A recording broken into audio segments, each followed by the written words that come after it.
Конкретни мерки како исплата на трошоци за вработените кои во време на пандемија седат дома додатна товар на државата, а работното време да се преполови, бара бизнис секторот. Вела дека со имплементирање на мерки под терк на европските земји ќе се ублажи ударот од коронавирусот кој ја колабира македонската економија. И во случај ако фирмата има потешкоти во снабдување со работа, наместо да ги отпушти работниците, да ги скрати работно време со 4 часа, а остатоците од 4 часа да ги плати државата. На тој начин, наместо да добиеме невработени луѓе и наместо државата да има нови социјални случаи кои ќе ги плаќа, подобро е одреден период да ги исплаќа тие 4 часа, но работниците да ги задржат своите работни места. Намалувањето на бројот на нарачки и укинувањето на претходните мерки не влеваат оптимизам во оваа гранка. Во октомври се очекуваат потешки сценарија, а до крајот на годината и преполовување на вработените во текстилниот сектор.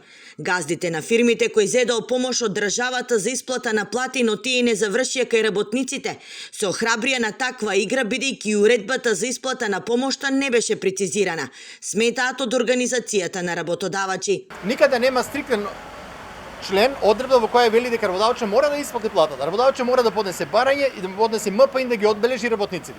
И потоа има казни за оние кои немале 30% пад на продуктивноста, кои ги намали број на работниците, никаде нема казна за оние што не ја исплати платата.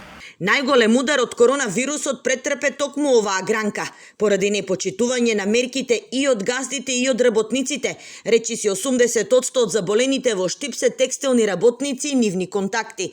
Од почетокот на пандемијата, околу 20 на конфекции беа принудени на одреден период да го стопираат производството.